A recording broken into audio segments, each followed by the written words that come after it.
The rain fell like bullets against the asphalt, each drop exploding into 1,000 fragments that mirrored the chaos in my chest. 11:47 p.m., and Boston's streets gleamed black under the amber streetlights. The scent of wet concrete and exhaust fumes clung to the air as I hurried through the hospital's staff exit, my sneakers squeaking against the slick pavement. 12 hours. That's how long I'd been on my feet in the pediatric ward, watching over tiny patients who deserved so much better than what life had dealt them.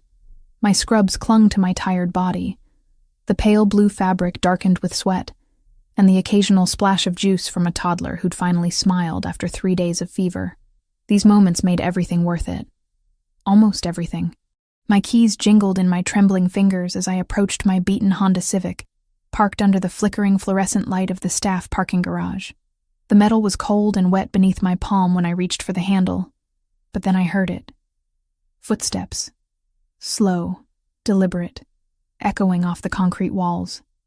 My blood turned to ice water. Isabella, his voice cut through the rain like a blade, low and gravelly from too much whiskey and too many cigarettes. I didn't need to turn around to know who stood behind me. Derek Morrison, my ex-boyfriend, my nightmare, the man I'd spent the last 6 months trying to forget. I turned slowly, my back pressed against the car door. He emerged from the shadows between 2 parked vehicles, his police uniform wrinkled and stained, badge catching the overhead light. At 29, Derek had the kind of rugged features that used to make my heart race. Now they just made my skin crawl. Dirty blonde hair hung across his forehead, and his brown eyes held that familiar glint of anger and something darker. Something hungry. "You've been avoiding my calls." His words slurred slightly, and the smell of alcohol hit me from 6 feet away. "We broke up, Derek. 6 months ago. Remember?" I clutched my keys between my fingers, the metal edges pressing into my palm. "You don't get to call anymore." He stepped closer, and I caught sight of the fresh scratches on his knuckles. Someone had fought back recently. That someone probably hadn't been as lucky as I was right now. "See? That's where you're wrong, baby." The pet name dripped with possession and threat. "We're not done. We'll never be done." Rain plastered his hair to his skull as he moved closer, backing me against the car. I could see the moisture gathering on his uniform, hear the squish of his boots on the wet concrete. My heart hammered against my ribs so hard I was certain he could hear it. "I know you've been working extra shifts," he continued, his voice dropping to an intimate whisper that made my skin crawl. "Trying to pay for that old woman's medical bills. Your mama, right? Sweet Sophia in the memory care unit." My mother's name on his lips felt like a violation. "Stay away from her." "Or what?" He laughed, a sound devoid of any warmth. "You'll call the cops?" "I am the cops, sweetheart." The overhead light flickered again, casting his face in alternating moments of harsh illumination and shadow. In the brief darkness, he moved closer. Close enough that I could smell the whiskey on his breath, see the red veins threading through his eyes. "I've been patient, Bella. Real patient. But my patience is running thin." I pressed harder against the car, the door handle digging into my spine. "Derek, you're drunk. Go home. Sleep it off." "Home?" He barked out a laugh that echoed off the concrete walls. "You think I have a home? You think any of us have homes anymore?" Something in his voice changed, became desperate, frantic. This wasn't just about us anymore. Something else was driving him, something that made him even more dangerous than before. "I owe people money, Bella. Bad people. The kind who don't care about badges or uniforms or anything except getting what they're owed." His hand reached out, fingers grazing my cheek. "But you could fix all that." I jerked away from his touch, adrenaline flooding my system. "I don't have any money. You know that. You don't need money." His smile was all teeth and predatory hunger. "You just need to come with me. Tonight." That's when I ran. I pushed past him with all the strength I had, my shoulder slamming into his chest. He stumbled backward, caught off guard by the sudden movement, giving me precious seconds to bolt toward the garage exit. My feet pounded against the wet pavement as I heard him cursing behind me, his heavier footsteps echoing as he gave chase. The rain hit me like a wall of ice as I burst from the parking garage onto the street. My scrubs provided no protection against the October chill, and within seconds I was soaked through, but I didn't stop running. Couldn't stop. Because I knew Derek, and I knew that if he caught me tonight, I might not see tomorrow. The old part of Boston stretched ahead of me, all narrow streets and shadowy alleyways. Historic buildings loomed on either side, their brick facades gleaming wetly in the streetlight. My lungs burned as I sprinted down Washington Street, past closed shops and empty sidewalks. The sound of Derek's pursuit had faded, but I didn't trust it. Didn't trust anything anymore. I ducked into an alley between two buildings, pressing my back against the cold brick wall, trying to catch my breath. Rain streamed down my face, mixing with tears I didn't remember shedding. My red hair hung in wet tangles around my shoulders, and I could taste copper in my mouth where I'd bitten my tongue. That's when I heard the voices. Male. Rough. Getting closer. She went this way. Check the alley. Boss ain't gonna be happy if we don't find her. My blood turned to slush. These weren't Derek's voices. These were new threats. Unknown dangers in a night that had already gone from bad to catastrophic. I crept deeper into the shadows, my sneakers silent on the wet pavement. Through the rain, I caught sight of movement at the mouth of the alley. Two men in dark clothing, their faces hidden in the shadows. One pointed in my direction, and I knew I had seconds before they spotted me. I bolted, back onto the main street, past a closed bookstore and a shuttered cafe, my feet slipping on the slick sidewalk. The sound of pursuit echoed behind me, but I didn't dare look back. Ahead, warm light spilled from the windows of an upscale Italian restaurant, its elegant facade a stark contrast to the chaos in my chest. And that's when I saw him, tall, imposing, a figure in an expensive charcoal suit emerging from the restaurant's entrance, his dark hair perfectly styled despite the rain. He moved with the kind of confidence that suggested he'd never run from anything in his life. I didn't think, couldn't think. Desperation made the choice for me. I grabbed his hand. His skin was warm against my freezing fingers, and I felt him tense at the unexpected contact. Up close, he was even more intimidating than I'd first thought. At least 6'3", with shoulders broad enough to block out the streetlight behind him. His eyes were the color of winter storms, pale blue-gray and sharp enough to cut glass. "Please," I whispered, my voice barely audible over the rain. "Help me." For a heartbeat, he said nothing. Just studied my face with those penetrating eyes, taking in my soaked scrubs, my terrified expression, the way I clung to his hand like a lifeline. Then Derek's voice cut through the night. "Bella, get back here." The stranger's gaze flicked past me to where Derek stood at the end of the block, rain-soaked and furious. Then his attention returned to me, and something shifted in his expression. Something dangerous and protective all at once. "Who hurt you?"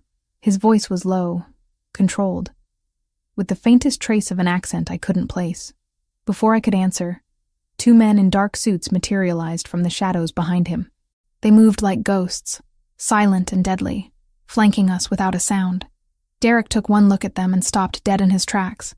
The stranger squeezed my hand once, gently, and I felt something pass between us.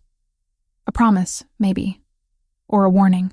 "You're safe now," he said simply, and for the first time in months I almost believed it. The silence stretched between us like pulled wire as Derek retreated into the rain-soaked darkness. My hand remained locked in the stranger's grip, his warmth anchoring me to reality while my world tilted sideways. Water dripped from my hair onto the expensive fabric of his suit, but he didn't seem to notice or care. "Vincent," he said quietly, and one of the men in dark suits stepped forward. "Follow him." Quietly. "I want to know where he goes, who he calls, what he's planning." Vincent nodded once and melted back into the shadows, moving with a predator's grace. The remaining guard positioned himself near the restaurant's entrance, a silent sentinel against whatever other threats might emerge from Boston's underbelly. Only then did the stranger turn his full attention back to me. His eyes swept over my soaked scrubs, lingering on the fading bruise along my jawline that makeup hadn't quite concealed. Something dangerous flickered in those storm-gray depths. "You're shivering." It wasn't a question, but an observation delivered in that same controlled voice. I was. My entire body trembled, whether from cold or adrenaline or the sheer magnitude of what had just happened. I couldn't tell. The October rain had turned my scrubs into a second skin, clinging uncomfortably to curves I suddenly felt exposed displaying. "My car," he said, gesturing toward a sleek black sedan parked half a block away. Not an invitation. A statement. Every rational thought screamed at me to refuse, to thank him and walk away, to pretend this night had never happened. But Derek's words echoed in my mind. I owe people money, Bella. Bad people. And now this stranger had seen me, helped me, involved himself in whatever mess Derek had created. "I don't even know your name," I whispered. Something that might have been amusement touched his lips. "Lorenzo Benedetti." The name hit me like ice water. Even someone as removed from Boston's criminal underbelly as I was knew that surname. Benedetti. Old money. Old power. Old violence wrapped in expensive suits and legitimate businesses. I'd grabbed the hand of a man whose family name appeared in newspaper headlines and FBI investigations. "You recognize it?" Again, not a question. I nodded mutely, suddenly aware of how small I felt standing next to him. At 5'5", I had to crane my neck to meet his gaze. He towered over me, all controlled strength and dangerous elegance. "Good. That means you understand the protection I can offer." His thumb traced across my knuckles. A gesture so gentle it seemed at odds with everything I'd heard about men like him, and the price of refusing it. The threat was velvet-wrapped but unmistakable. I could accept his help and enter his world, or decline and face Derek alone, with whatever bad people Derek owed money to closing in. "What do you want from me?" My voice cracked on the last word. Lorenzo studied my face for a long moment, rain gathering in his dark hair and running down the sharp planes of his cheekbones. "Right now? To get you somewhere warm and dry before you catch pneumonia." He guided me toward the sedan with a hand at the small of my back, his touch burning through the wet fabric of my scrubs. The car was a work of art, all gleaming paint and chrome that probably cost more than I made in 2 years. The interior smelled of leather, and something expensive and masculine that made my pulse quicken. "Giuseppe's Ristorante," Lorenzo told the driver, as I settled into butter-soft leather seats. The penthouse. The penthouse. Of course, a man like Lorenzo Benedetti would own the building above his restaurant. Probably owned half the block, knowing his reputation. As the car pulled smoothly into traffic, I caught sight of my reflection in the tinted window. Wet hair plastered to my skull, green eyes wide with shock and exhaustion, skin pale as porcelain. I looked like a drowned cat who'd stumbled into a tiger's den. "Tell me about Derek Morrison." Lorenzo's voice cut through my self-assessment. I turned to find him watching me with those penetrating eyes, his expression unreadable in the dim interior lighting. "How do you know his last name?" "I make it my business to know things." He adjusted his cufflinks with precise movements. Especially when those things involve men who put their hands on women in my territory. The casual possessiveness in his voice sent shivers down my spine that had nothing to do with my wet clothes. My territory. Like Boston's North End belonged to him personally. "We dated for 8 months, I said quietly, focusing on my hands twisted in my lap. I thought he was different. Protective instead of possessive. Strong instead of controlling. A bitter laugh escaped me. Amazing how wrong you can be about someone. When did it start? The violence. Heat flooded my cheeks. How did you... The way you flinch when someone moves too quickly. The way you positioned yourself against that car door tonight, protecting your ribs. His gaze flicked to the fading bruise on my jaw. The way you immediately assumed I wanted something from you in exchange for help. Each observation cut deeper than the last. Was I really that transparent? That obviously damaged? 3 months ago, I admitted, a slap during an argument about money. He apologized, brought flowers, promised it would never happen again. But it did. I nodded, unable to meet his eyes. It always got worse when he'd been drinking. And lately, he'd been drinking more. Said he was under pressure at work, that things were complicated. The car turned onto a narrow street lined with historic brownstones, their windows glowing warmly in the rain. Lorenzo's fingers drummed once against his knee, the only sign of agitation he'd shown. What kind of pressure? I don't know. He never told me specifics. I watched raindrops race down the window, distorting the city lights into abstract patterns. But tonight, he said he owed money to bad people, that I could fix all his problems. Lorenzo's jaw tightened almost imperceptibly. By going with him. It wasn't a question, but I answered anyway. Yes, Isabella. The way he said my name, with that faint accent curling around the syllables, made something flutter in my chest. Look at me. I turned reluctantly, meeting those storm-gray eyes in the car's dim interior. Derek Morrison is a dirty cop drowning in debt to people who view human life as currency. His voice carried absolute certainty. If you had gone with him tonight, you wouldn't have survived the week. The casual delivery of that statement hit me like a physical blow. How can you possibly know that? Because I know who he owes money to. Lorenzo leaned forward slightly, the expensive fabric of his suit stretching across his broad shoulders. Mikhail Kozlov. Russian mob. They don't negotiate, and they don't forgive debt. My mouth went dry. Russians? But Derek's a cop. He works with the FBI task force, which makes him valuable to men like Kozlov, until he stops being useful. Lorenzo's smile held no warmth. Then he becomes a liability to be eliminated. The car pulled to a stop in front of an elegant brick building, its ground floor housing the same upscale restaurant where I'd first grabbed Lorenzo's hand.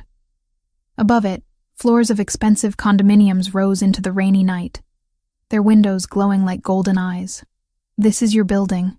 Another statement. Not a question. Giuseppe's has been in my family for 3 generations, Lorenzo said, stepping out into the rain. My great-grandfather built it when he first came to America. My grandfather expanded it. My father modernized it. He paused, rain beginning to darken his suit. I inherited it when I was 25. The way he said inherited suggested the circumstances hadn't been natural. Men in Lorenzo's world didn't retire to Florida and hand over the family business. The building's entrance was discreet but elegant, all polished marble and subtle lighting. A doorman materialized from nowhere to escort us inside, his respectful nod to Lorenzo speaking volumes about the man beside me. The elevator was a work of art, all brass fixtures and mirrors that reflected my bedraggled appearance from multiple angles. Lorenzo stood beside me in comfortable silence, his presence filling the small space completely. I could smell his cologne now, something woody and expensive that probably cost more than my monthly rent. 60 floors, I observed, watching the numbers climb. Privacy requires altitude. His lips quirked slightly. The higher you climb, the fewer people can reach you. The elevator opened directly into a penthouse that took my breath away. Floor-to-ceiling windows offered a panoramic view of Boston's skyline. The city spread out below us like a jeweled tapestry.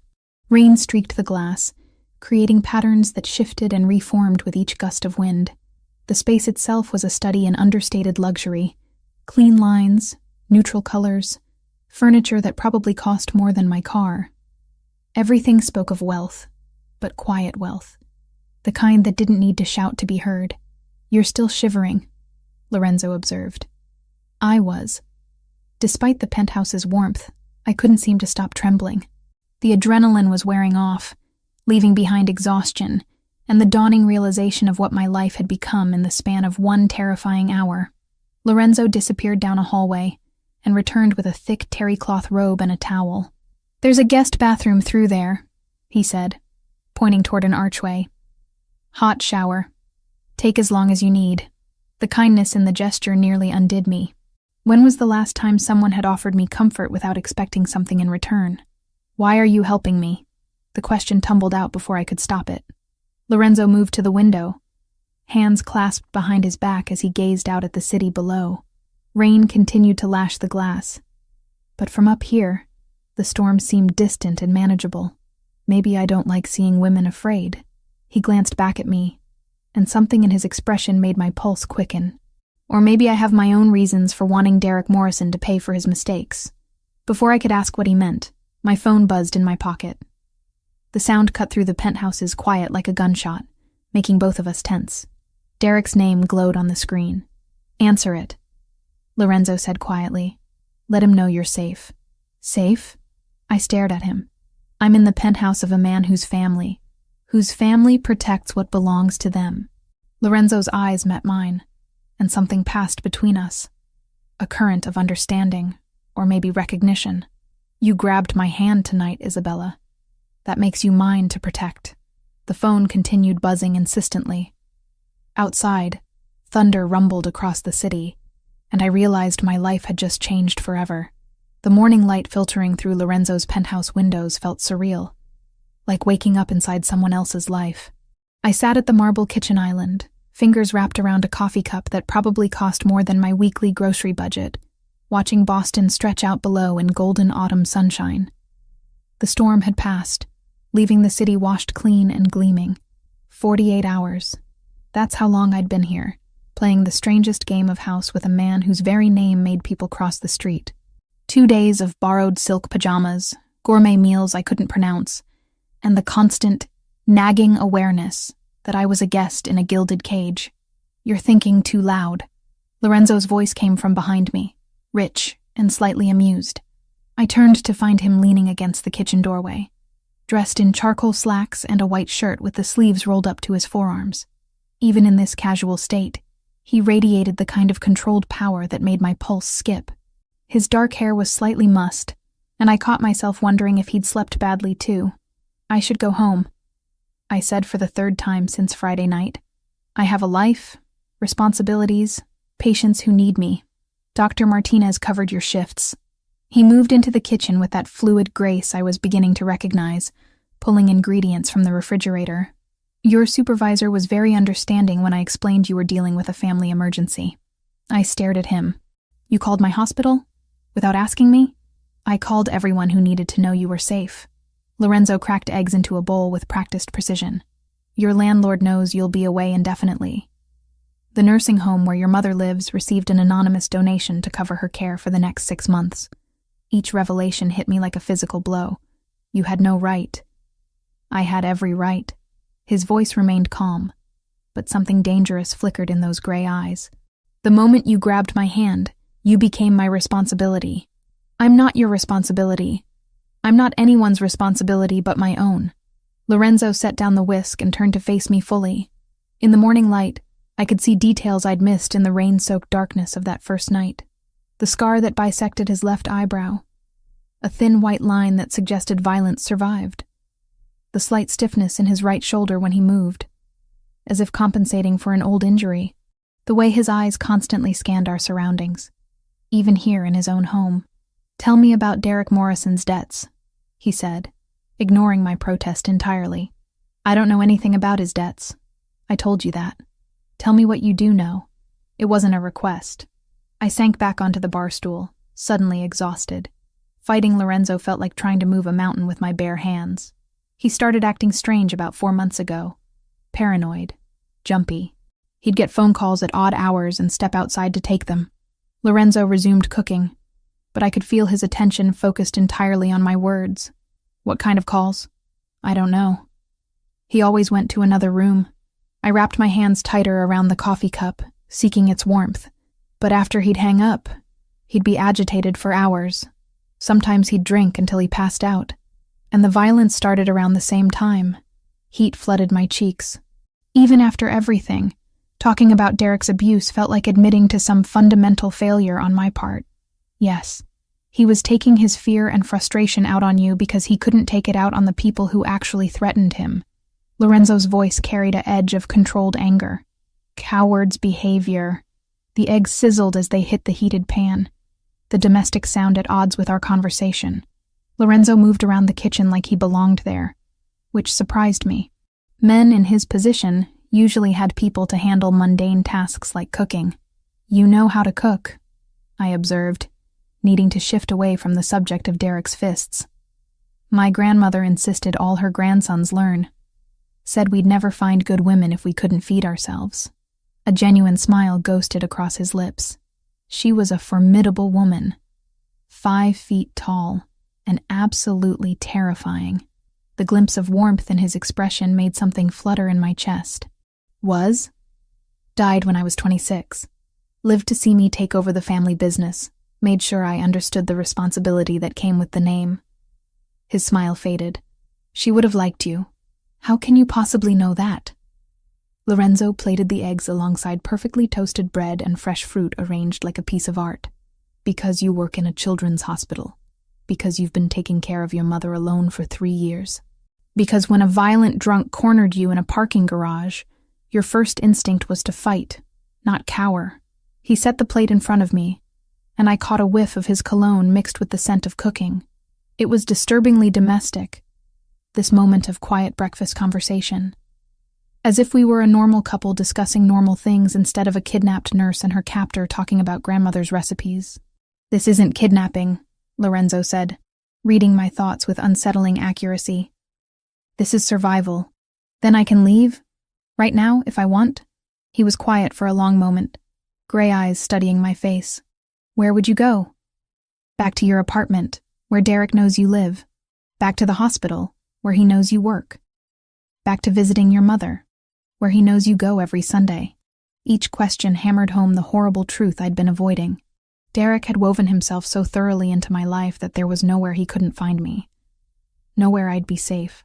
"He's a police officer," I said weakly. "There are rules, procedures. Rules don't apply to desperate men with gambling debts." Lorenzo leaned against the counter, crossing his arms over his chest. "And they certainly don't apply to the people Derek owes money to." I picked at the eggs, my appetite evaporating. "So, what's your solution? I hide in your penthouse forever?" "My solution is that Derek Morrison stops being a problem." The quiet certainty in his voice sent ice through my veins. "What does that mean?" "It means you don't need to worry about him anymore." "Lorenzo." I set down my fork, meeting his gaze directly. "What does that mean?" For a moment, I saw something raw flicker across his features. Not the controlled, dangerous man who'd rescued me from the rain, but someone younger, more vulnerable. Someone who'd inherited terrible responsibilities at 25 and learned to carry them with elegant brutality. "It means I protect what's mine," he said quietly, "by any means necessary." Before I could respond, his phone buzzed against the marble countertop. Lorenzo glanced at the screen, and his entire demeanor shifted. The moment of vulnerability vanished, replaced by cold professionalism. "Vincent." He answered on the second ring, but I could hear both sides of the conversation in the kitchen's acoustics. "Boss, we got a problem. Morrison's been asking questions. Hit up 3 of his contacts in narcotics, trying to get information on you." Lorenzo's jaw tightened. "What kind of information?" "Security details. Where you live, where you go, who you see. He's also been flashing pictures of the girl around the North End." My blood turned to ice water. Derek was hunting me, using his badge and police connections to track me down. And now he was specifically targeting Lorenzo. "Any bites?" Lorenzo's voice remained steady, but I caught the subtle tension in his shoulders. "Nothing solid, but boss, word is he's not working alone anymore. Someone's backing him. Someone with resources. Kozlov. That's what I'm thinking. Morrison's not smart enough to plan this kind of operation solo." Lorenzo ended the call and set the phone down with deliberate care. When he looked at me, his eyes were completely devoid of warmth. "Pack whatever you need for a few days." His voice was all business now. "We're leaving the city." "Leaving." Panic fluttered in my chest. "Where are we going?" "Somewhere Derek Morrison and his Russian friends can't reach you." Lorenzo was already moving, pulling his phone back out to make another call. "Marco, prepare the house in Gloucester. Full security team. We'll be there by noon." "Wait." I stood up, my breakfast forgotten. "You can't just decide to relocate me without consulting me first." Lorenzo paused in his preparations, and when he turned back to me, I saw something that made my breath catch. Not anger exactly, but something deeper and more primal. Possession. "You asked me to help you," he said quietly. "This is what help looks like in my world, Isabella. You don't get to pick and choose which parts of my protection you accept. I'm not your property." "No." He stepped closer, close enough that I had to tilt my head back to meet his gaze. "You're something far more valuable than that." "What am I then?" For a heartbeat, he didn't answer. Then his hand came up to cup my cheek, thumb tracing the line of my jaw with surprising gentleness. His touch was warm, calloused in a way that suggested he knew violence intimately, but chose to be gentle with me. "You're the first person in 10 years who looked at me and saw someone worth saving, instead of someone to fear." His voice was barely above a whisper. "That makes you irreplaceable." Before I could respond, he stepped back, the moment of vulnerability gone as quickly as it had come. "Pack light," he said, already moving toward his own room. "We have 30 minutes before the car arrives." I stood frozen in the kitchen, my cheek still burning from his touch, trying to process what had just happened. Lorenzo Benedetti, the man whose name struck fear into Boston's criminal underworld, had just revealed something raw and desperate beneath his controlled exterior. And God help me, I wanted to understand what he meant. The sound of drawers opening and closing came from his bedroom. Efficient and methodical. Whatever safe house he was taking me to, it was clearly well prepared and completely secure. Another piece of the vast machinery he'd built around himself, designed to protect and control in equal measure. I touched my cheek where his hand had been, still feeling the echo of his warmth. 48 hours ago, I'd been a simple pediatric nurse with an abusive ex-boyfriend and mounting medical bills. Now I was the protected asset of a man who could make people disappear with a phone call. The terrifying part wasn't that Lorenzo frightened me. The terrifying part was that he didn't.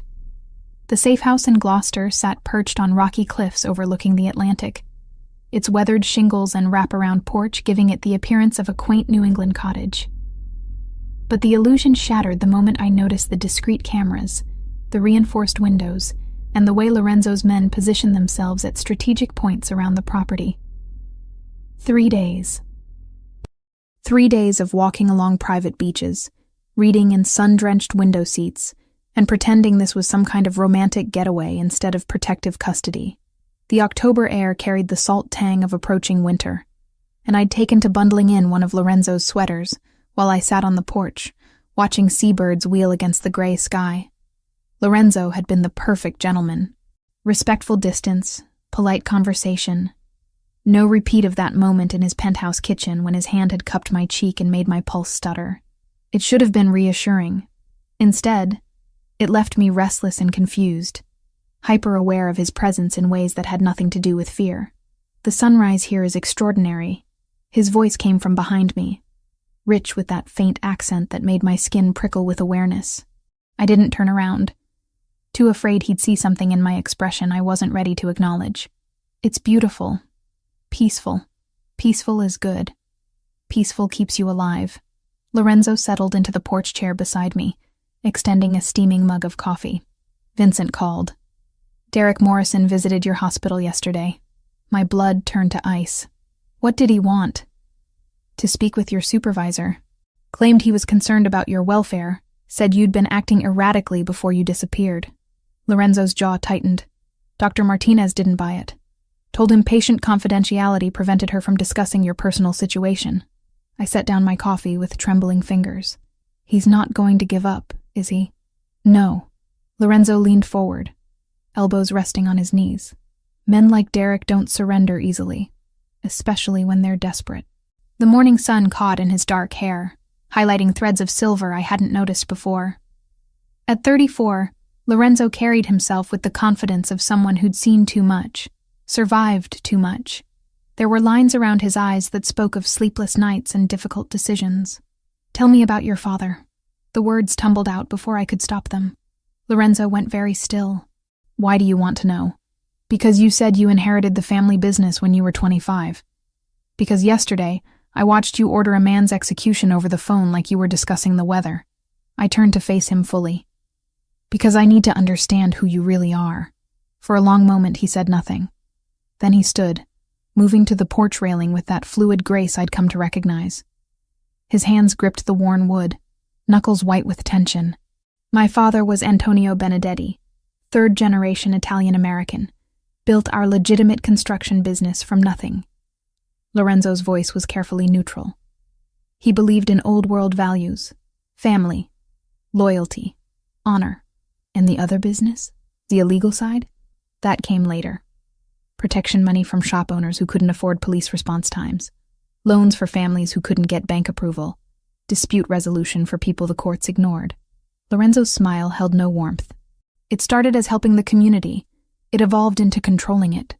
A gust of salt air whipped across the porch, carrying the cry of seagulls and the distant sound of waves against rocks. Lorenzo's profile was sharp against the morning sky, all angular planes and controlled strength. "How did he die?" I asked softly. "Car bomb. outside his favorite restaurant on a Tuesday night in October. Lorenzo's voice never wavered, but I saw his knuckles whiten further. The Kozlov organization wanted our territory. They thought eliminating the head would scatter the family, but it didn't. No. He turned back to me, and I saw something raw flicker in those gray eyes. It just made the survivors more dangerous. Before I could respond, his phone buzzed against the porch table. Lorenzo glanced at the screen, and his entire demeanor changed, shoulders tensing as he read the message. What is it? Vincent. Derek Morrison isn't working alone anymore. Lorenzo was already moving, pulling out his phone to make a call. They grabbed Sarah Chen from the pediatric ward at St. Mary's 20 minutes ago. My world tilted sideways. Sarah was a sweet, quiet nurse from the Philippines who worked the same shifts I did. We'd had coffee together dozens of times, shared stories about difficult patients and impossible supervisors. They took Sarah? My voice came out as a whisper. They think she's you. Lorenzo's phone was already ringing. Vincent, talk to me.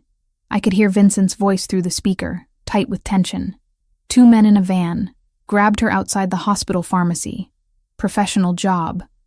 But boss, they fucked up. Chen's got distinctive tattoos on her arms. Nothing like Isabella's description. How long before they realize their mistake? Maybe an hour. Maybe less if they're smart enough to check her ID. Lorenzo's face had gone granite hard, all traces of the man who'd shared stories about his grandmother vanishing behind a mask of cold calculation. Kozlov's people? Has to be. Morrison doesn't have the resources for an operation this clean. My hands started shaking. They'll kill her when they realize she's not me. No. Lorenzo's voice cut through my rising panic. They won't. How can you possibly know that? He ended the call and turned to face me. And what I saw in his expression made my breath catch. Not just anger, but something primitive and protective that spoke to places in my chest I'd thought Derek had killed forever. Because I'm going to get her back. Lorenzo was already moving toward the house, his movements sharp and purposeful. Marco! One of his men appeared instantly, as if he'd been waiting for the summons. Boss? Contact every asset we have in Boston. I want locations on Kozlov's operation, full intelligence on his men, and a tactical assessment of where they're most likely holding the girl. You want me to call in favors from the families? Call in everything. Lorenzo's voice carried absolute authority. And get the car ready. We're heading back to the city. I stood up so quickly my chair scraped against the porch floor. We? You're not staying here while an innocent woman suffers because of the danger following you around. Lorenzo's eyes met mine, and I saw something that made my pulse stutter. Besides, you're going to help me get her back. I don't understand. You're a nurse. You understand medical procedures, hospital layouts, staff rotations. Lorenzo stepped closer. Close enough that I could smell his cologne mixed with salt air and something darker. And you know Sarah Chen personally.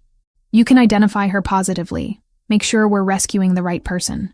The logic was sound, but underneath it lay something else. A test, maybe. Or a declaration. Lorenzo was inviting me into his world completely, showing me what it meant to be under his protection. This is dangerous, I said. Though even as the words left my mouth, I knew I'd already made my decision. Everything worthwhile is dangerous. Lorenzo's hand came up to cup my cheek, thumb tracing the line of my jaw just like that morning in his kitchen. The question is whether you trust me to keep you safe while we save your friend. His touch sent heat spiraling through my chest, awakening responses I'd thought Derek had beaten out of me forever. Standing there on that windswept porch, with the Atlantic stretching endlessly before us and danger closing in from behind, I realized something that should have terrified me. I did trust him. Completely and without reservation. What do you need me to do? I asked. Something shifted in Lorenzo's expression. Not surprise exactly, but satisfaction. As if I'd just passed some crucial test he'd been waiting for me to take. First, you're going to tell me everything you know about St. Mary's security protocols and shift changes. His hand dropped from my face, but the warmth of his touch lingered. Then you're going to help me plan Sarah Chen's rescue. And after that, Lorenzo's smile was sharp as a blade and twice as dangerous. After that, you're going to watch me teach Derek Morrison and his Russian friends what happens when they threaten what's mine. The possessiveness in his voice should have frightened me. Instead, it sent a thrill of anticipation down my spine. that had nothing to do with fear and everything to do with the growing certainty that Lorenzo Benedetti was about to go to war. And somehow, impossibly, I wanted to stand beside him when he did. "When do we leave?" I asked. 1 hour. Lorenzo was already heading toward the house, his movements sharp with purpose. "Pack light and dress dark. Where we're going, visibility gets people killed." I watched him disappear inside, then turned back to the ocean one last time. The peaceful morning had shattered completely, replaced by the metallic taste of approaching violence. Sarah was in danger because of me, because I'd grabbed a stranger's hand in a moment of desperation and dragged an innocent woman into a war between dangerous men. But as I followed Lorenzo into the house, one thought echoed in my mind with startling clarity. For the first time in months, I wasn't running from the fight. I was running toward it.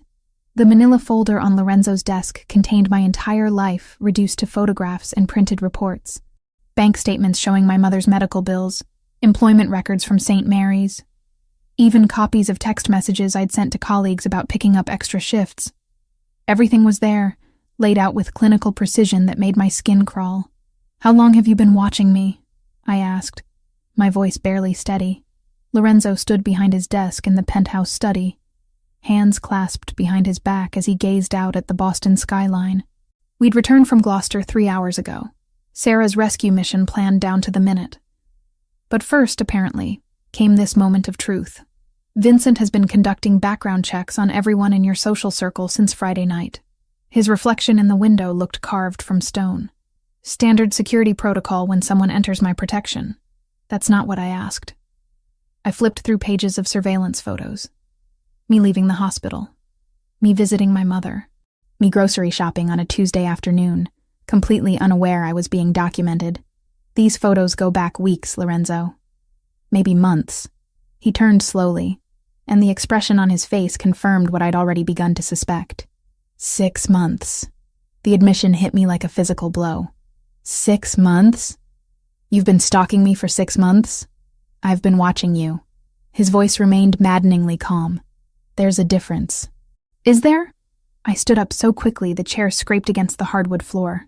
Because from where I'm sitting, it looks like you've been planning this entire thing from the beginning. Lorenzo moved around the desk with that predatory grace, stopping just close enough that I had to tilt my head back to meet his eyes. Planning what, exactly? This. Us. Whatever this is supposed to be. I gestured at the opulent study, the protected penthouse, the carefully constructed cage he'd built around me. Did you orchestrate Derek's debt too? Make sure he'd get desperate enough to threaten me so you'd have an excuse to swoop in and play savior? Something dangerous flickered in those gray eyes. Be very careful what you accuse me of, Isabella. Or what? You'll have me disappeared like you're planning to do to Derek? The words tumbled out, fueled by betrayal and growing panic. How do I know any of this is real? How do I know Derek wasn't working for you all along? Lorenzo's jaw tightened, but his voice remained level. Because if Derek Morrison was working for me, you would never have suffered a single bruise at his hands. The quiet certainty in his statement gave me pause, but I was too angry to back down. Then why? Why watch me? Why choose me? For a long moment, Lorenzo said nothing. Then he moved to a cabinet against the far wall, withdrawing a crystal decanter and 2 glasses. His movements were precise, controlled, but I caught the slight tremor in his hands as he poured. Do you know what it's like to inherit a legacy built on blood? He didn't look at me as he spoke. To wake up one morning and discover that everything you thought you knew about your life was a carefully constructed lie? I remained silent, sensing this was important. That whatever he was about to tell me would change everything between us. I was 25 when my father died. A business major from Harvard, completely insulated from the family's real operations. Lorenzo handed me a glass, his fingers brushing mine. I thought we were construction contractors who occasionally helped out struggling families in the neighborhood. The whiskey burned as it went down, but I welcomed the distraction. When did you learn the truth? At his funeral, when Mikhail Kozlov approached me to offer his condolences and explain exactly what kind of business relationship he'd had with Antonio Benedetti.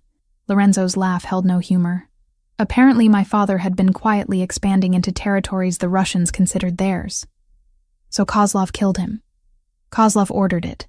Derek Morrison planted the bomb. Lorenzo's eyes met mine over the rim of his glass. Your ex-boyfriend murdered my father, Isabella. That's why he owes the Russians money. That's why they own him completely. The revelation hit me like ice water. Derek hadn't just been abusive, he'd been a killer. A bomb maker who destroyed Lorenzo's family for money. You knew. My voice came out as a whisper. When I grabbed your hand that night, you already knew who Derek was. I knew Derek Morrison was a dirty cop in debt to Russian criminals. I knew he'd killed my father. Lorenzo set down his glass and stepped closer. What I didn't know was that he'd been using his badge to terrorize an innocent woman for months. But you'd been watching me, following me. I backed away until my shoulders hit the window. Why? Because Derek Morrison mentioned you. During one of his increasingly desperate calls to his Russian handlers. Lorenzo's voice dropped lower, more intimate. He told them about his ex-girlfriend, the pretty nurse who worked at St. Mary's, how she'd be perfect collateral if they needed leverage. My blood turned to ice. He was planning to sell me. He was planning to offer you as payment for his debt, interest on what he owed for my father's murder. Lorenzo reached out, his fingers ghosting along my jawline. I started watching you to understand what kind of weapon Derek thought he had. What I found was something entirely different. What did you find? A woman who worked double shifts to pay for her mother's care, who volunteered at the children's hospital on her days off, who smiled at homeless people and bought coffee for strangers and treated every patient like they were family. His thumb traced across my cheekbone. A woman who deserved protection, not exploitation. The gentleness in his touch made my chest ache. So, you decided to protect me. I decided to understand you, to learn your patterns, your routines, the things that made you feel safe. Lorenzo's other hand came up to frame my face completely. I told myself it was reconnaissance, intelligence gathering, but it wasn't. No, his voice was barely above a whisper. It was obsession. The admission hung between us like a live wire, dangerous and electric.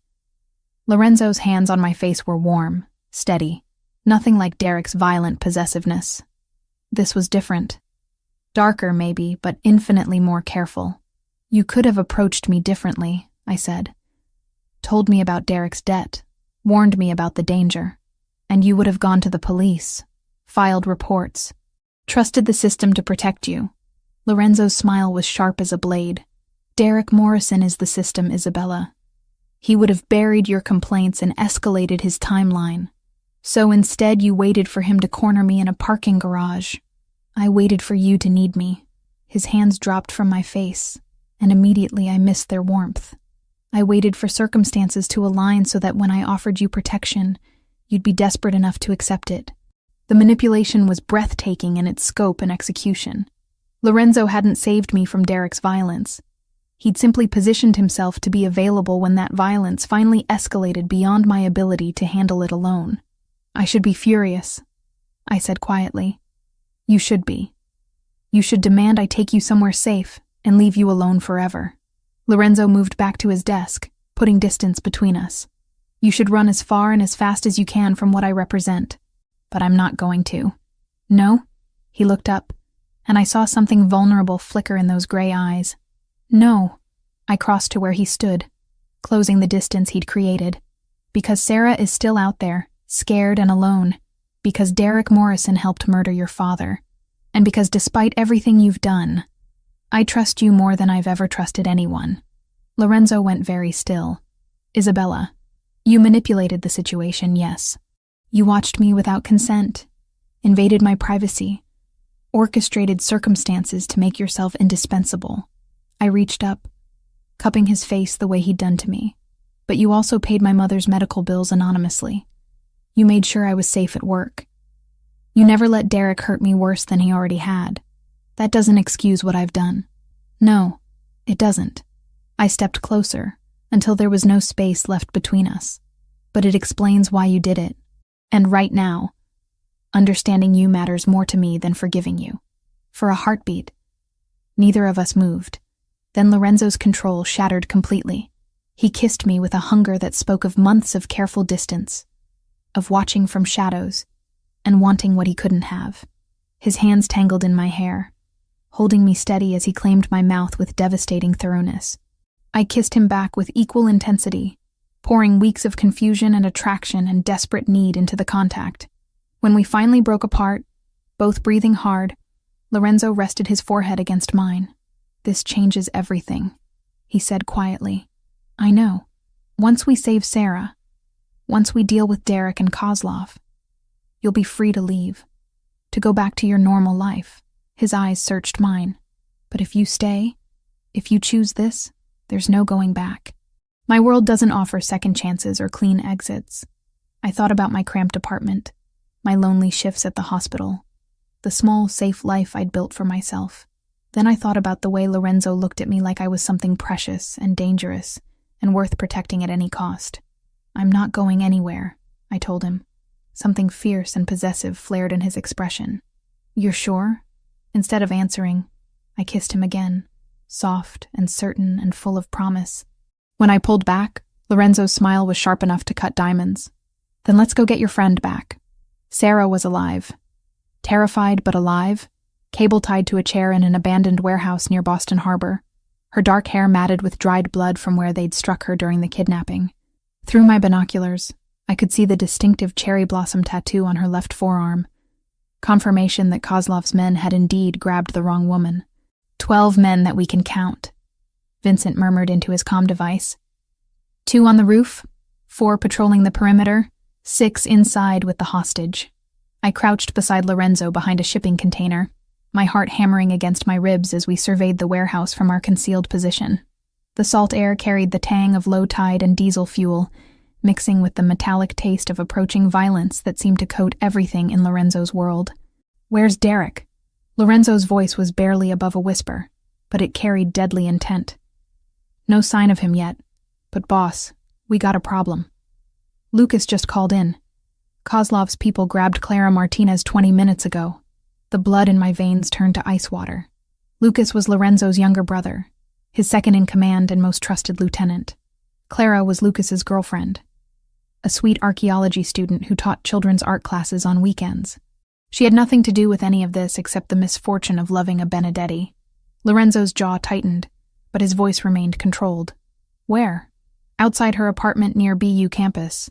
Professional job, same as the nurse. 3 men, black SUV, gone in under 30 seconds. Vincent's voice crackled through the earpiece. Lucas is compromised." Lorenzo finished the thought with cold precision. "Emotional, desperate, likely to make stupid decisions that get people killed." I touched his arm, feeling the coiled tension beneath his jacket sleeve. "We can save them both." "No." Lorenzo's eyes never left the warehouse as he spoke. "We save Sarah first. Methodically. According to plan. Then we deal with Clara and whatever leverage Kozlov thinks he has over my brother." The calculating coldness in his voice should have frightened me. Instead, it was oddly reassuring.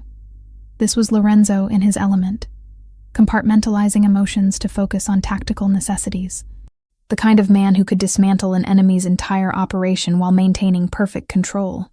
"What about the inside team?" I asked, studying the warehouse layout through the binoculars. "Marco and Tony are positioned at the north entrance. Vincent's team has the east side covered." Lorenzo adjusted his position slightly, and I caught the gleam of the handgun holstered beneath his jacket. "You and I go in through the loading dock, quick and quiet." "And if something goes wrong?" Lorenzo's smile was sharp as broken glass. "Then Mikhail Kozlov learns why my father built this organization to survive his death. We moved across the open ground between containers like ghosts, using shadows and strategic timing to avoid the roving patrols.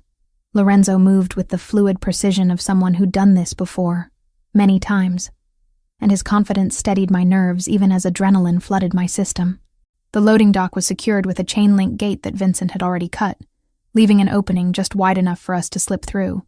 Inside, the warehouse was a maze of stacked pallets and industrial equipment, all draped in shadows that seemed to move and shift in the dim lighting. Sarah's voice reached us before we saw her, weak but defiant as she spoke to her captors in broken English mixed with Tagalog curses that would have made her grandmother proud. "American police will find you," she was saying, her accent thick with fear, but her tone stubborn. "You cannot hide forever." A Russian-accented voice responded with cruel laughter. Police already know where you are, little bird. Police brought you to us. Derek. It had to be Derek feeding information to Kozlov's operation, using his badge and connections to facilitate kidnappings in broad daylight. The betrayal cut deeper than I'd expected, not because I still cared about him, but because it confirmed how completely I'd misjudged someone I'd once trusted. Lorenzo gestured for me to stay back as he moved closer to the main area where they were holding Sarah. Through gaps in the stacked crates, I could see her clearly now, cable tied to a metal folding chair, her St. Mary's scrubs torn and stained, but her chin lifted in defiance even as tears tracked down her cheeks. 3 men stood around her, 2 Russians in expensive suits, and 1 who made my blood freeze. Derek Morrison, still in his police uniform, badge gleaming under the warehouse's fluorescent lights as he leaned casually against a workbench. "This is taking too long," Derek was saying, checking his watch. "Benedetti should have made contact by now." "Patience," replied one of the Russians, a thin man with silver hair and cold eyes. "Fear makes men sloppy. Let him worry about his woman a little longer. She's not his woman. She's my ex-girlfriend. And she's nothing special." Derek's voice carried the bitter edge I remembered from our worst fights. "Isabella Rossi is a nobody nurse with more debt than sense. Then why does Lorenzo Benedetti protect her like she's family?" The Russian stepped closer to Sarah, who shrank back in her chair. "Why does he move her to safe house? Why does he mobilize his entire organization when she disappears?" Derek had no answer for that, and I saw uncertainty flicker across his features. He'd expected Lorenzo's interest in me to be casual, temporary. The depth of resources being deployed to ensure my safety clearly surprised him. Lorenzo's hand touched my shoulder, and I turned to find him gesturing toward a side corridor that would bring us closer to Sarah's position. We moved together, careful to avoid the creaking floorboards and metal debris that littered the warehouse floor. "The other girl is more valuable," Derek said suddenly, his voice carrying a desperate edge. "Clara Martinez. She's dating Benedetti's brother. That's real leverage." "Perhaps." The Russian's smile was coldly amused. "But this one serves our purposes for now. When Benedetti arrives to negotiate, we will have answers to interesting questions. And if he doesn't come, then we send pieces of his woman to Lucas Benedetti until he becomes more cooperative." The casual brutality in the Russian's voice made Sarah whimper softly. That's when Lorenzo moved. He emerged from the shadows like death incarnate, moving with lethal precision that spoke of years of practice and absolutely no hesitation about violence. The first Russian never saw him coming, Lorenzo's arm snaking around his throat and applying pressure to the carotid artery until the man dropped unconscious to the concrete floor.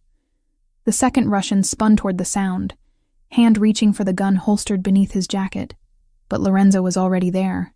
A vicious strike to the solar plexus doubled the man over, followed by a knee to the face that sent him crashing backward into a stack of wooden pallets. Derek fumbled for his service weapon, but his hands were shaking and his movements clumsy with panic. "Benedetti, I know you're here." "Yes, you do." Lorenzo stepped into the light, completely calm despite having just incapacitated 2 trained killers in under 10 seconds. "The question is whether you're smart enough to surrender. I've got backup coming," Derek said, his gun finally clear of its holster but wavering as he tried to aim at Lorenzo. "This warehouse is surrounded. Your backup consists of Mikhail Kozlov's men, most of whom are currently unconscious or dead." Lorenzo's smile was terrifying in its complete lack of emotion. "My people are significantly better trained than yours." As if to emphasize his point, the warehouse lights suddenly went out, plunging everything into darkness except for the pale glow filtering through high windows. Emergency lighting kicked in seconds later, casting everything in hellish red that made the scene look like something from a nightmare. "Isabella!" Derek's voice cracked as he spun around, searching the shadows. "I know you're here too. This is all your fault. If you'd just come with me Friday night, none of this would have happened." I stepped into the light before Lorenzo could stop me, facing the man who'd terrorized me for months. In the red emergency lighting, Derek looked older, more desperate, hollow-eyed with the kind of desperation that made men dangerous. "You're right," I said quietly. "If I'd gone with you Friday night, I'd be dead by now. Just like you're going to be." Derek's gun swung toward me, but Lorenzo was faster. The shot that rang out echoed through the warehouse like thunder, but it wasn't Derek who fired. Lorenzo's bullet took Derek's center mass, spinning him around and sending his weapon clattering across the concrete. He dropped to his knees, hands pressed against the spreading red stain on his uniform shirt, looking up at me with something that might have been surprise. "You chose him," Derek whispered, blood frothing at the corners of his mouth. "Over me? Over everything we had." "We never had anything," I told him, surprised by how steady my voice sounded. "You had control, and I had fear." "That's not love, Derek. That's just violence wrapped in pretty words." Derek Morrison died still looking confused about the distinction. I should have felt something, watching the man who dominated my nightmares for months bleed out on a warehouse floor. Relief, maybe, or satisfaction, or even grief for what we might have been under different circumstances. Instead, I felt nothing at all except a strange sense of completion, like closing a book I'd never wanted to read in the first place. Lorenzo was already moving toward Sarah, producing a tactical knife to cut through her restraints. She collapsed forward the moment she was free, sobbing with relief and terror as I rushed to check her for serious injuries. "Sarah, it's okay. It's Isabella. You're safe now." I ran my hands over her arms and head, checking for fractures or signs of concussion. "Can you tell me where it hurts?" "Everywhere," she whispered, clinging to my hands like a lifeline. "They said they were going to kill me. Said they were going to cut off pieces and send them to someone named Benedetti. That's not going to happen."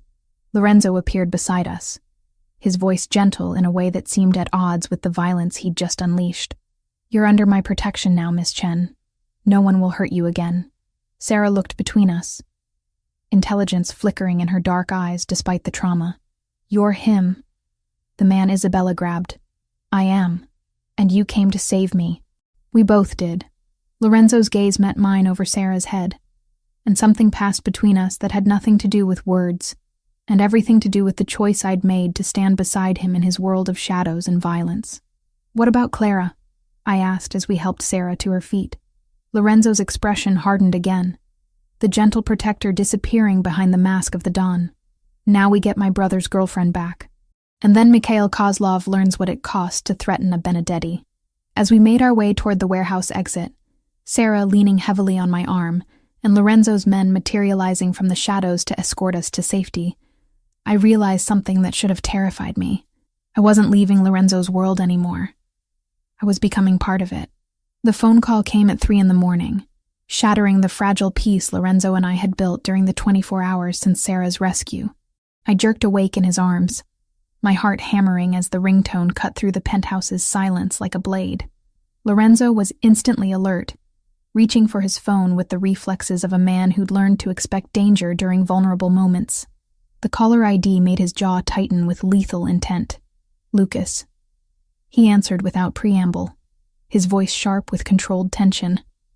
I could hear his brother's voice through the speaker, rough with desperation and barely controlled panic. "They want to make a trade, Enzo. Clara for Isabella. Tomorrow night at midnight. Pier 47. My blood turned to ice water. Despite everything we'd done, despite Derek's death and the rescue mission's success, Mikhail Kozlov still had leverage. Still had the power to force Lorenzo's hand by threatening innocent people. "Is Clara alive?" Lorenzo's question was clinical, emotionless, but I felt the tension coiling through his muscles like a living thing. They let me speak to her for 30 seconds. She's scared, but unharmed. For now. Lucas's voice cracked slightly. "Enzo, they're going to kill her if we don't comply."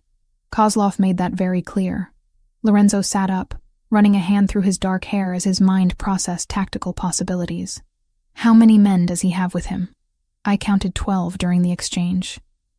But there could be more positioned around the pier. Lucas paused, and when he spoke again, his voice carried a note of desperate pleading I'd never heard from Lorenzo's controlled younger brother. "They want Isabella, Enzo. Specifically her. Kozlov said he's been planning something special for the woman who caused him so much trouble." I slipped out of bed, pulling on one of Lorenzo's shirts as I moved to the window overlooking Boston Harbor. Somewhere out there, Clara Martinez was being held by men who viewed human life as currency, who would torture and kill her without hesitation if their demands weren't met. It's a trap, I said quietly, not turning from the window. Kozlov knows you'd never hand me over willingly. He's counting on us trying to rescue Clara, walking into whatever kill box he's prepared. Lorenzo's reflection appeared in the glass behind me, his expression carved from stone.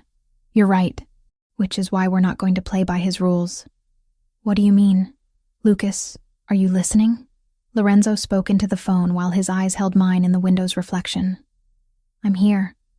Tell me about the pier. Security cameras, escape routes, structural weaknesses, everything you observed during the meeting. For the next 20 minutes, Lucas provided detailed intelligence about Pier 47, its layout, and the positions he'd seen Kozlov's men occupy. I listened with growing dread as the scope of the trap became clear.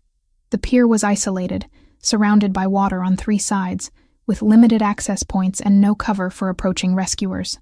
It's a killing ground. Vincent's voice came through as Lorenzo conference called his lieutenant. Classic ambush setup. They're not planning to let anyone walk away from this exchange. Then we don't go to the exchange, I said, turning from the window to face Lorenzo directly. We find where they're holding Clara and extract her before the meeting. Lorenzo's smile was sharp as broken glass. My thoughts exactly. What followed was the most intense planning session of my life. Lorenzo transformed from protective lover into tactical commander, deploying resources with surgical precision while coordinating with contacts throughout Boston's criminal underworld. I watched in fascination as he became the man who'd built an empire from his father's blood, commanding absolute loyalty through a combination of respect and carefully applied fear. Kozlov's using the old fish processing plant on Turner Street, Vincent reported after 2 hours of reconnaissance. Heavy security, but our inside man confirmed Clara's being held in the main office on the 2nd floor. Inside man? I asked. Lorenzo's expression was grim. One of Kozlov's lieutenants has gambling debts to our casino. Sometimes financial leverage is more effective than bullets. By dawn, the plan was set. Marco and Tony would create a diversion at the pier, making Kozlov believe we were attempting the exchange as demanded. Meanwhile, Lorenzo's main force would hit the processing plant, extracting Clara while Kozlov was distracted. And me? I asked, though I already suspected the answer. You stay here. Safe. Protected. Lorenzo cupped my face in his hands, thumbs tracing my cheekbones with infinite gentleness. This isn't negotiable, Isabella. Like hell it isn't. I pulled back, meeting his gaze with stubborn determination. Clara is in danger because of me. Because Kozlov wants to hurt you through me. I'm not hiding in this penthouse, while other people risk their lives to clean up my mess. This isn't your mess. This is the price of being mine. Lorenzo's voice carried absolute finality. And I won't risk losing you to settle old debts. We argued for another hour, but Lorenzo was immovable on this point. I would remain in the penthouse under heavy guard while he dismantled Kozlov's operation piece by piece. It was logical, tactical, and completely unacceptable to every fiber of my being. Which is why, 3 hours later, I found myself crouched behind shipping containers at the processing plant, watching Lorenzo's team take their positions around the building. I'd slipped past his guards using knowledge gained during my years as a nurse, exploiting shift changes and blind spots with the same precision I used to navigate busy hospital corridors.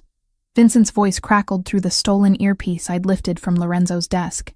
Teams in position. Boss, we're ready for your signal. Clara's location confirmed? Lorenzo's voice was tight with controlled tension. 2nd floor office, northeast corner. 2 guards at the door, unknown number inside.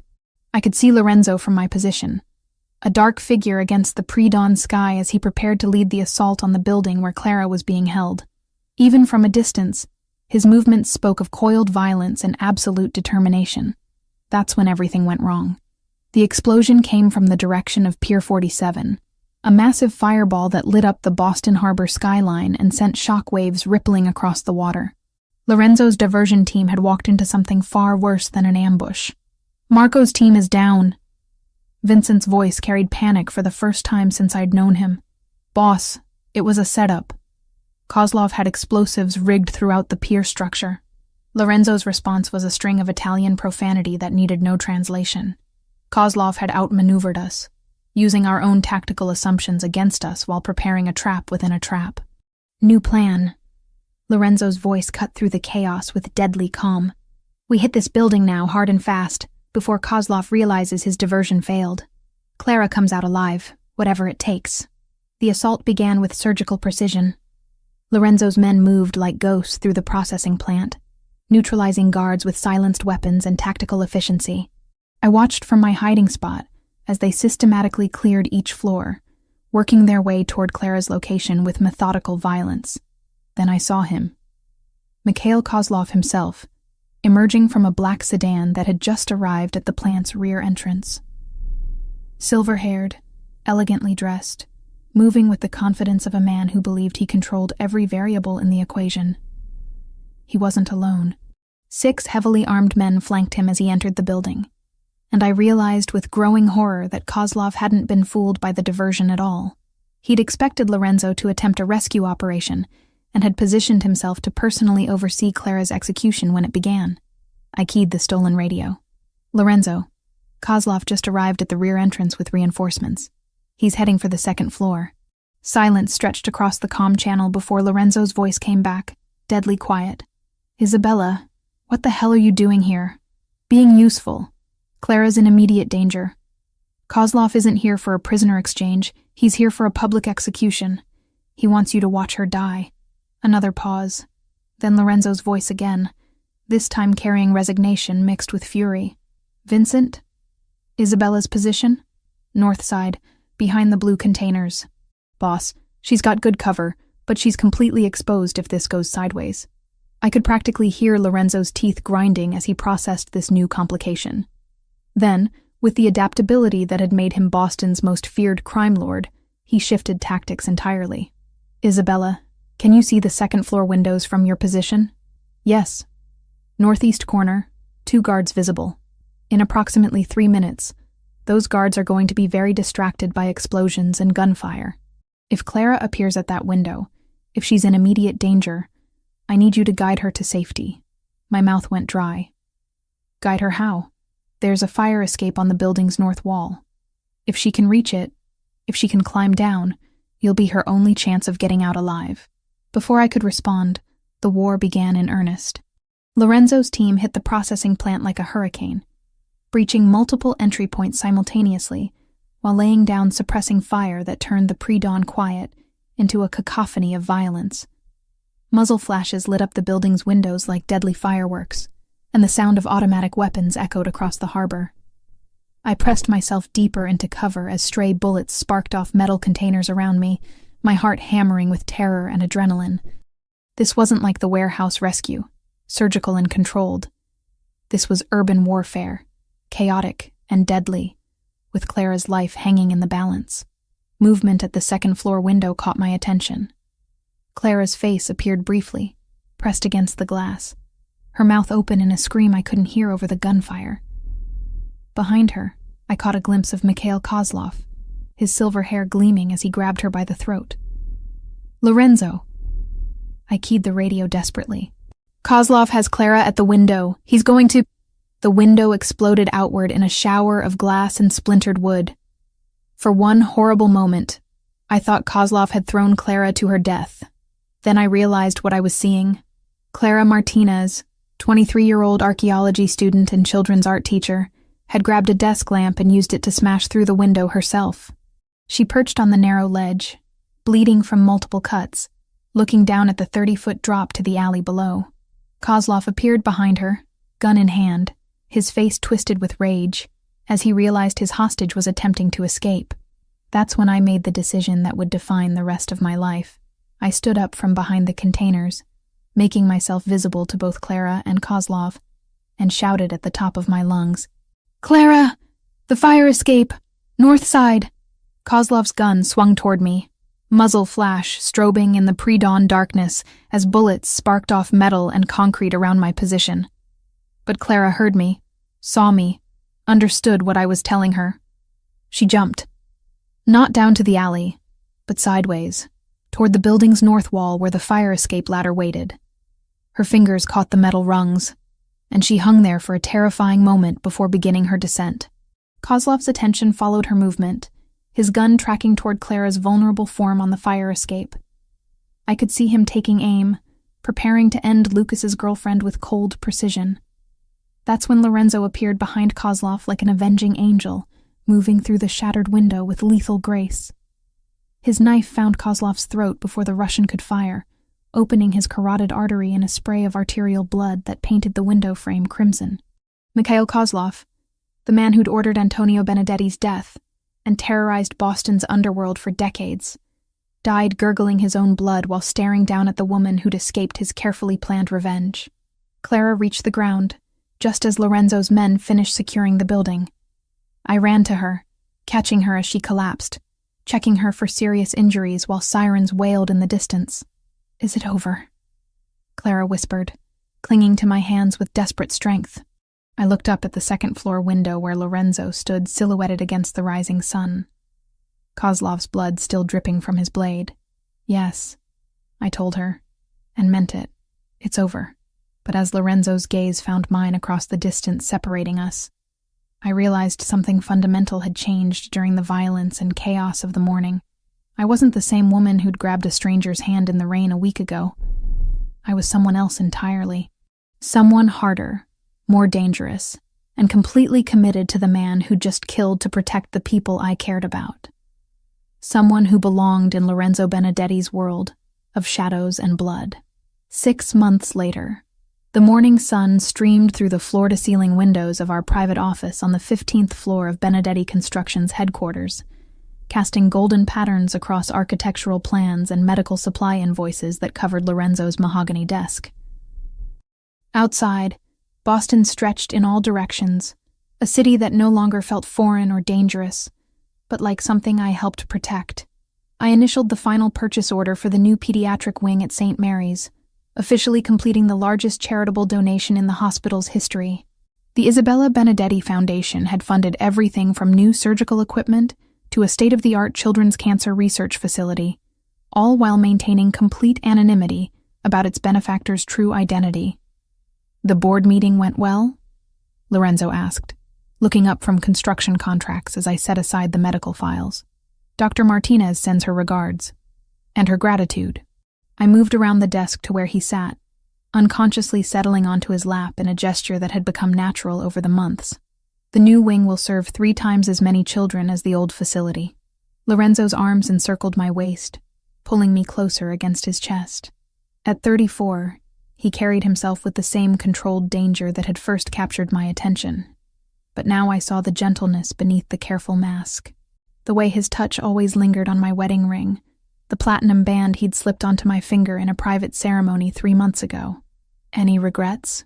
he asked, the question he'd posed countless times since I'd chosen to leave my nursing career and join his world completely. "About the hospital work?" "Sometimes." I traced the thin scar that bisected his left eyebrow, a memento from the night Kozlov died. "About you?" "Never." The Isabella Benedetti, who'd grabbed a stranger's hand in the rain, would barely recognize the woman I'd become.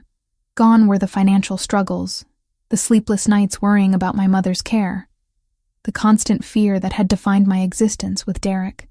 In their place was a different kind of tension, sharper and more purposeful, the knowledge that I now stood at the center of an empire built on calculated violence and absolute loyalty. "Vincent's report came in this morning," Lorenzo said, his fingers combing through my hair with practiced affection. "The Torino family has accepted our terms for the harbor contracts." I nodded, understanding the implications.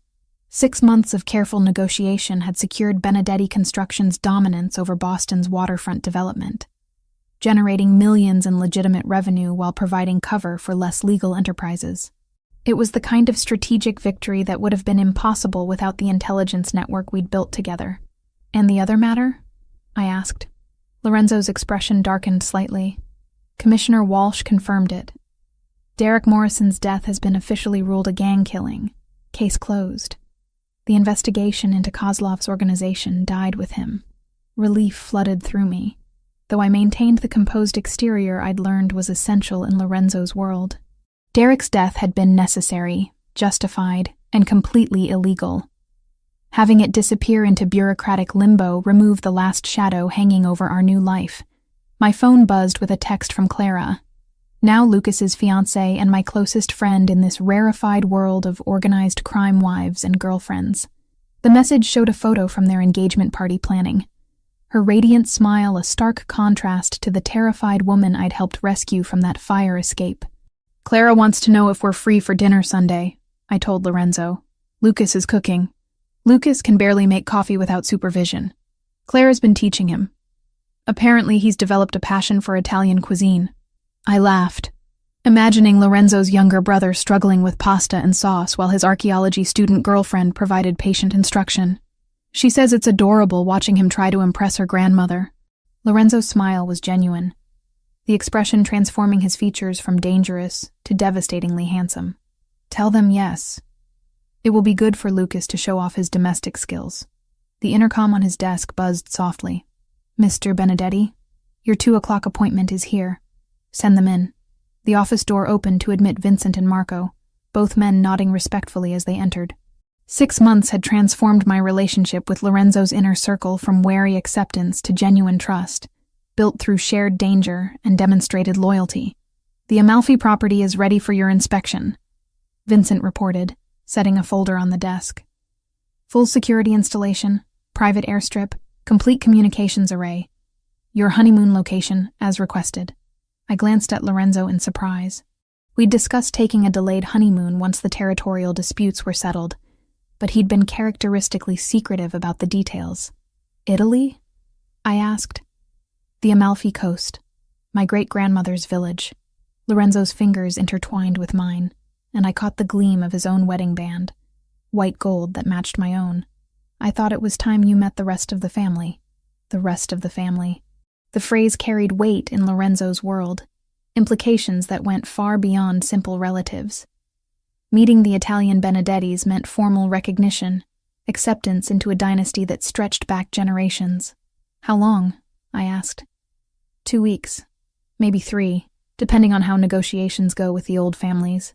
Lorenzo's smile turned predatory.